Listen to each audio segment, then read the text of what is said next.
৯০ মিনিটের খেলা ফুটবলে অনেক কামব্যাকের গল্প হয়তো শুনেছেন নয়তো দেখেছেন। রিয়াল মাদ্রিদের সমর্থকরা তো অভ্যস্ত ছিলেন কামব্যাকের গল্প শুনতে শুনতে, কিন্তু তারাও যে কখনো দর্শকদের এমন একটি ম্যাচ উপহার দিতে পারেনি যা পেরেছে বার্সেলোনা। চ্যাম্পিয়ন্স লিগের ইতিহাসে অনন্য এক কামব্যাকের গল্প লিখেছে কাতালানরা। রাত জেগে জেগে ফুটবল ভক্তরা কেন দেখেন চ্যাম্পিয়ন্স ট্রফি? কেনই বা লিওনেল মেসি না থাকার পরও বার্সেলোনার এত ক্রেজি ফ্যান? সব প্রশ্নের উত্তর বোধহয় লিসবনে বেনফিকার বিপক্ষে গেল রাতের ম্যাচে পেয়ে গেছেন ফুটবল বোদ্ধারা। বলা যায় ফুটবলের সৌন্দর্যটাই যে এখানে। ম্যাচের সঠিক ফলাফল জানতে অপেক্ষা করতে হয় পুরো ৯০ মিনিট। একমাত্র ওয়ালটন এসি দিচ্ছে ১ বছরের রিপ্লেসমেন্ট গ্যারান্টি।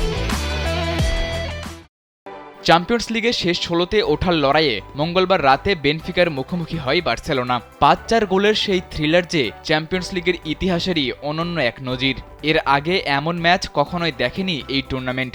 ম্যাচে দুবার ২ গোলে পিছিয়ে পড়েও বার্সেলোনা লিখেছে অবিশ্বাস্য ঘুরে দাঁড়ানোর গল্প। ম্যাচে প্রথমার্ধে ৩-১ গোলে এগিয়েছিল বেনফিকা। এমন ম্যাচের ৭৭ মিনিট পর্যন্তও ৪-২ গোলে পিছিয়ে ছিল কাতালানরা। এরপর লিসবনের দর্শকরা দেখেছে রাফিনিয়ার দুর্দান্ত পারফরম্যান্স, রবার্ট লেভানডোভস্কির রেকর্ড আর লামিনে ইয়ামালের ম্যাজিক।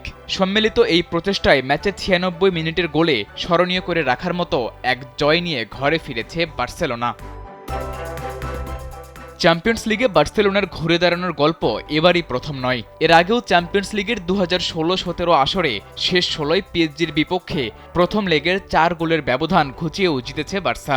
কিন্তু হ্যান্সি ফ্লিকের এই দলটা যে আগের সেসব রেকর্ডকেও এবার ছাড়িয়ে গেছে। চ্যাম্পিয়ন্স লিগের ইতিহাসে এবারই প্রথম প্রতিপক্ষের মাঠে ম্যাচের ৭৫ মিনিট পর্যন্ত ২ গোলে পিছিয়ে থেকেও শেষ পর্যন্ত জয় তুলে নেওয়া প্রথম দল বার্সা।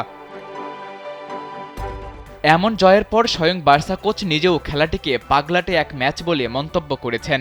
কোচিং ক্যারিয়ারের ২৯ বছরে এর আগে কখনো এমন ম্যাচ দেখেছেন কিনা নিজেও জানেন না, জানবেনই বা কি করে, এটিই যে প্রথম।